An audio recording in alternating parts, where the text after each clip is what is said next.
What's up, guys, and welcome back to another Popcorn for that review. I'm Chris. I'm Nick. And guys, if this is your first time joining us, we'd love it if you hit subscribe down there below. That helps us out a lot. But today we're talking about a movie called The Hunt. So this is directed by Thomas Vinterberg and starring Mads Mikkelsen. I didn't write down all the names of all the actors, a lot of other people, but this is both our first time seeing this, or at least you're pretty sure your first time seeing this. Some Yeah. things look familiar to you, but certainly my first time seeing it, and I've been hearing about it for just about as long as it's been out. I know this is like a cult classic and known as an amazing movie.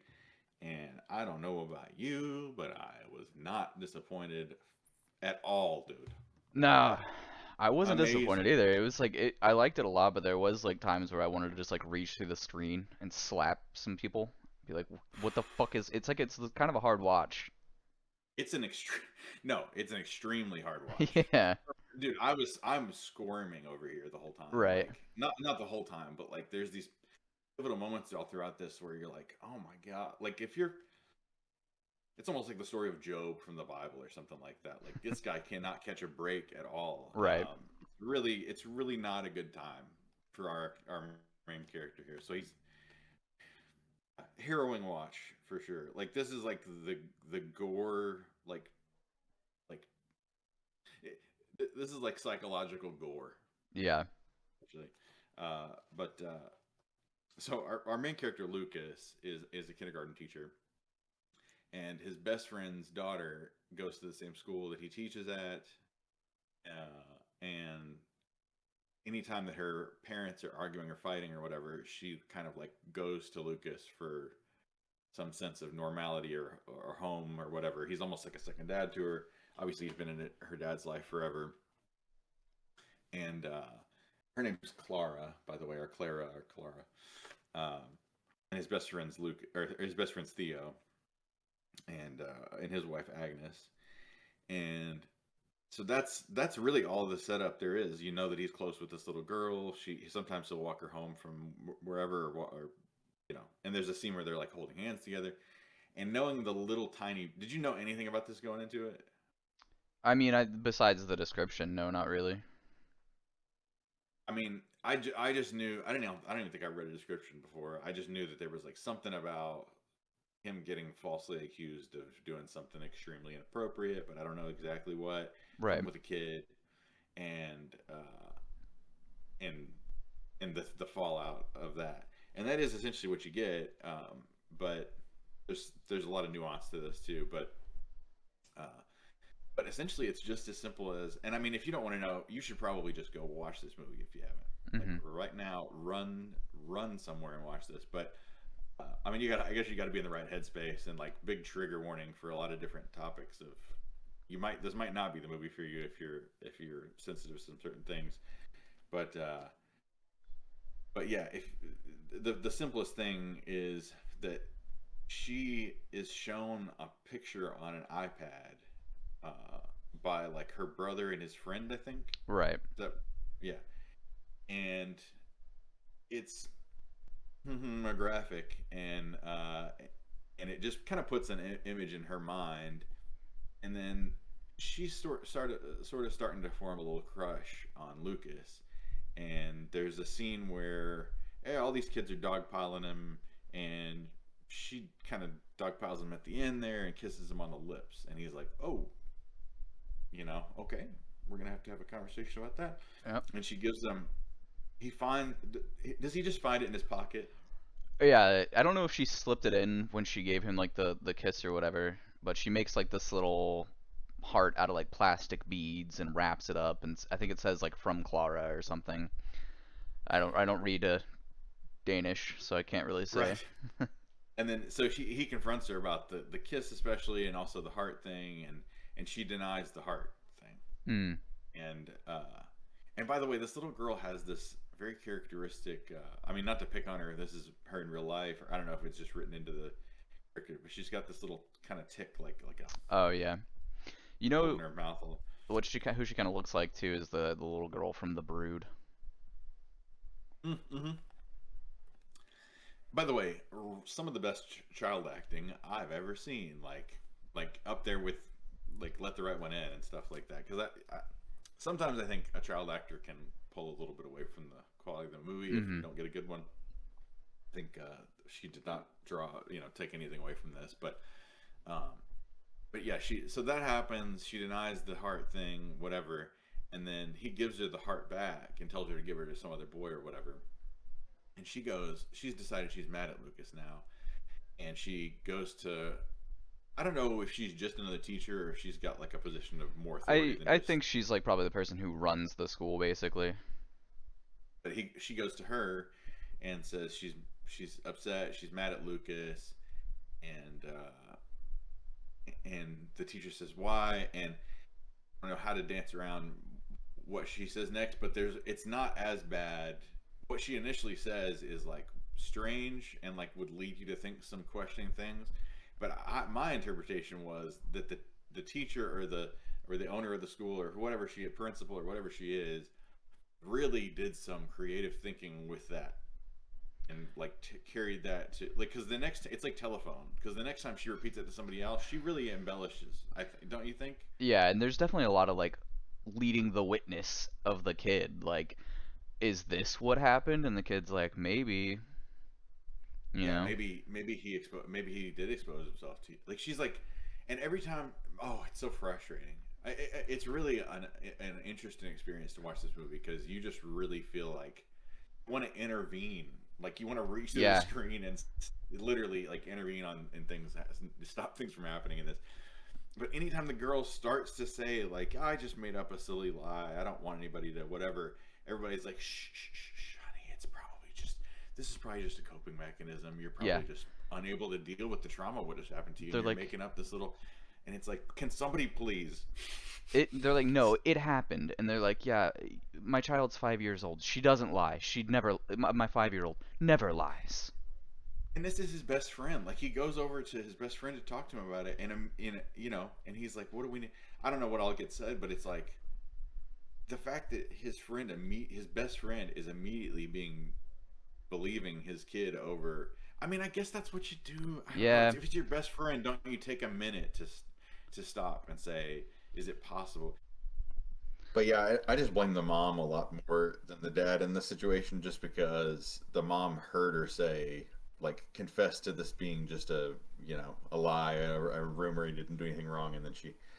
But I gotta say one thing about the father's character. So I think he's a pretty good actor in this and everything, but a little fact I found out later, and I got it just right off the bat. The biggest thing is this guy's fake beard is like incredibly distracting, and I don't know why somebody didn't say somewhere along the way, like the fake beard, like we don't need that, right? Like why does the character doesn't need a beard for some kind of like it's not crucial to the plot. I don't know why you would give this guy a fake beard and it looked that terrible. But I found out something on IMDb on the trivia that this guy was struggling with alcoholism during the filming of this, and hopefully he's recovered from that and everything. But I guess he's there was so much alcohol in his bloodstream that he's like basically sweating pure alcohol, and so the fake beard kept falling off through the whole movie, and that makes me say even more.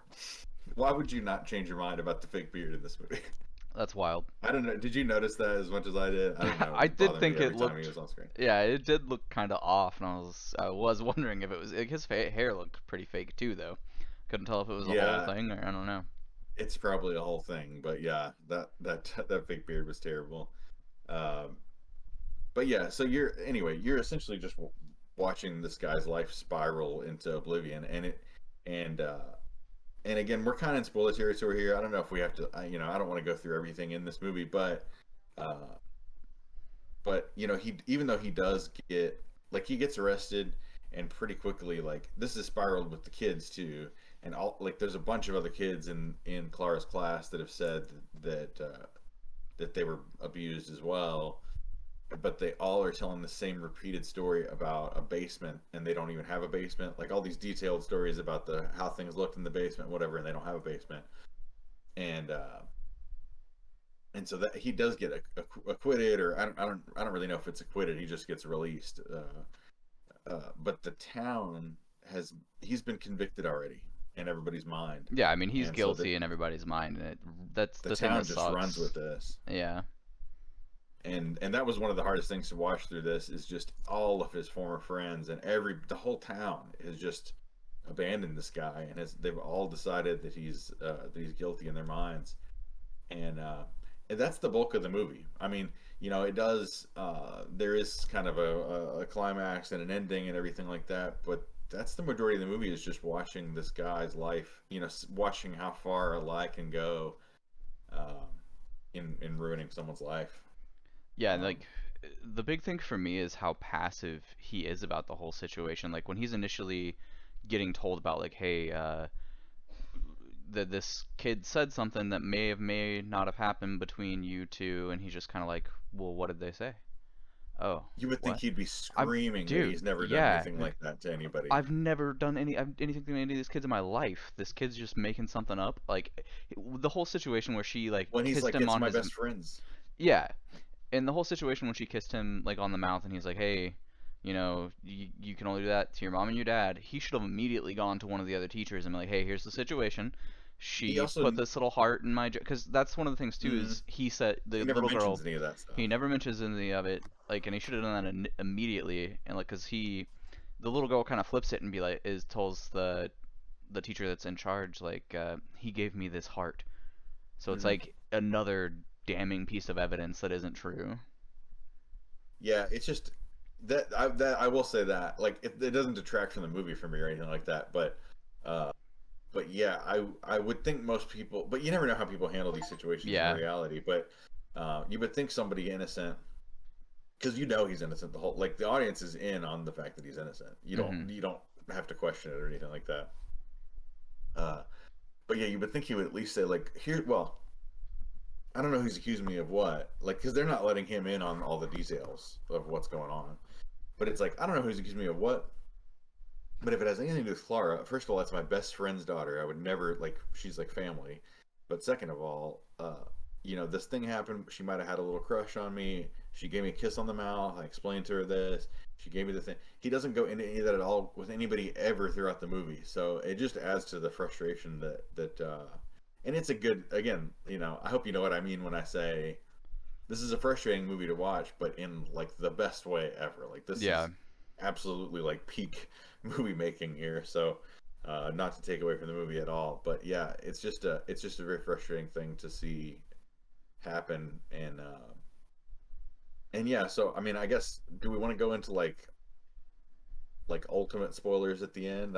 If you're with us this far, I guess you've seen the movie. Yeah, I mean, there's definitely a lot of stuff that happens throughout the movie that's just super sad. Like he has this dog. There's Oh, like the dog, man. they kill his dog and Hmm. like They he, bust the window with the rock. yeah, like just everything bad that can happen to this guy just keeps happening in the whole, because it's a small community too. Like it Well, and seems like there's one grocery store and the guy's like, you can't shop here, man. yeah, you can't shop anymore, and it's actually his kid that he's still. So he's got a girlfriend right now.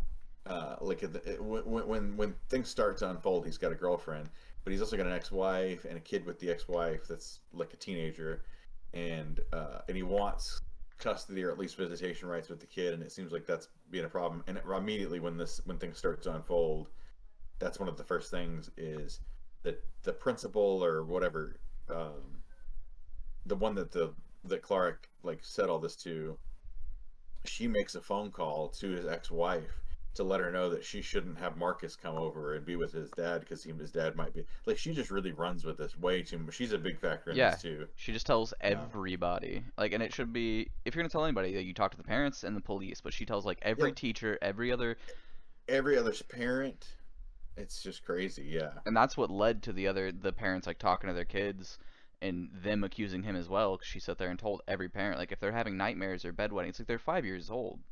These things are gonna be happening it's as well. ridiculous. Yeah. And so, you know, yeah, I just can't. I keep going back to the thing of it being his best friend and his best friend's wife. They're all like family like this, and they're all so quick to they just know that their daughter doesn't lie. And she seems like a precocious little, like, she seems like an unusual kid. Like, does it really blow your mind that she would make up something? I don't know. It's just, again, I guess it's just there's a lot of this movie where it's a case of like how would things really go in real life. You don't really know Mm-hmm. until you're in these experiences. But yeah, the so he's got this ex-wife and the kid and everything. Well, Marcus comes without his mom's permission. Whenever his dad's getting like he goes to the grocery store and gets told not to come back here and tell your dad not to come back here and all this, and he actually gets into a little like dust up there, like he's there because he like refuses to leave.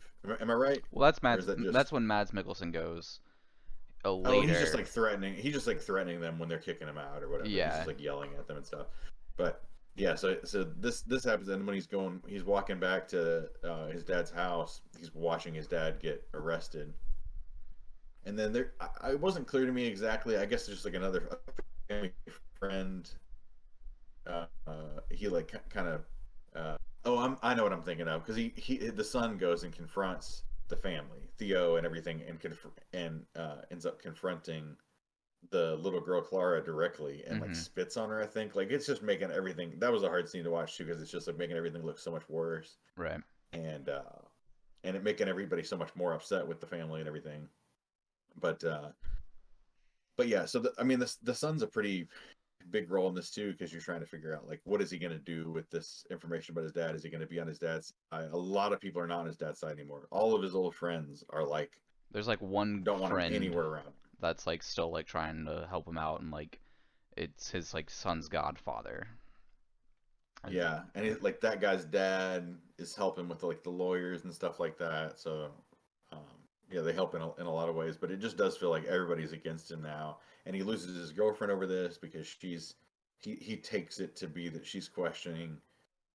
Well, she does question him. I mean, yeah, she does say like you didn't touch anybody or inappropriately or anything like that, and that's pretty much enough for him to be like, yeah, get out of my house.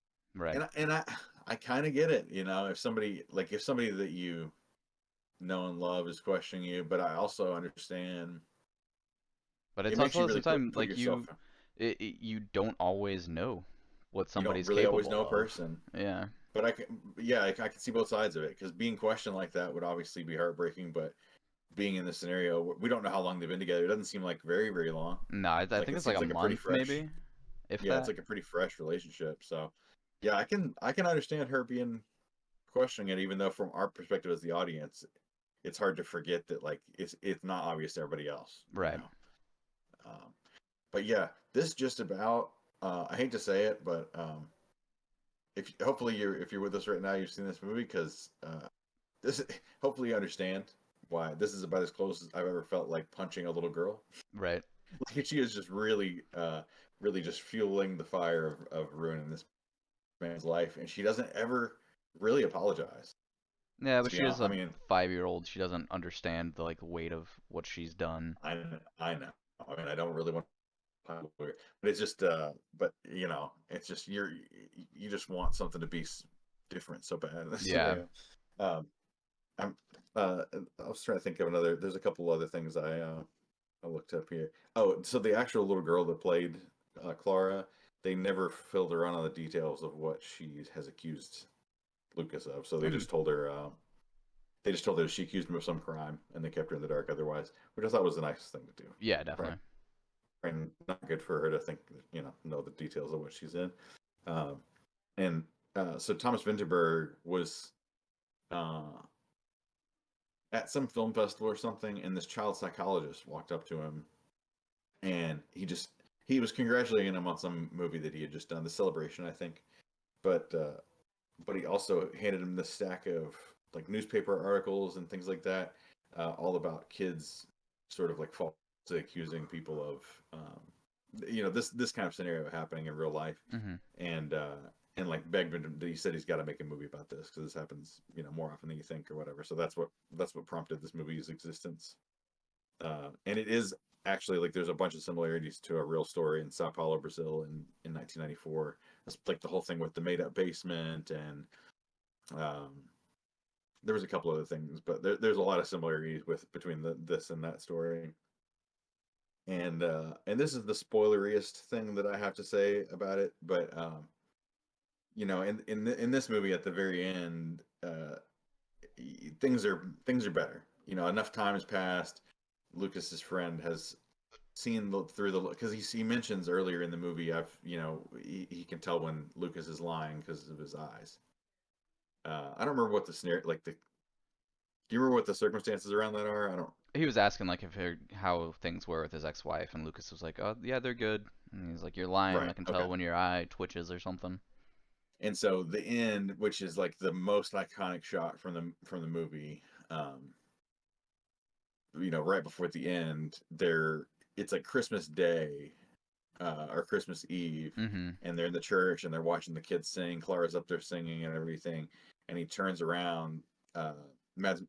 Lucas is there. Theo's there. He turns around and looks at Theo in the eyes for a long time, and it's just basically him challenging him, like, look in my eyes and tell if you know when I'm lying, then look in my eyes and tell me I'm lying.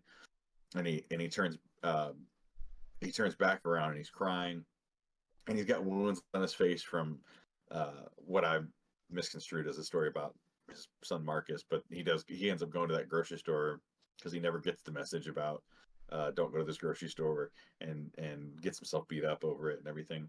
So he's got these cuts on his face. He's crying. He just looks so pitiful there, and he's got that eye contact and everything, and that's what convinces Theo that he didn't do it. So fast forward a year, he's back with his girlfriend, and his son. I guess he's like reached the age where you can get a hunting license or whatever, but he's getting his hunting license. They're celebrating that. Somebody gives him his dad gives him a gun.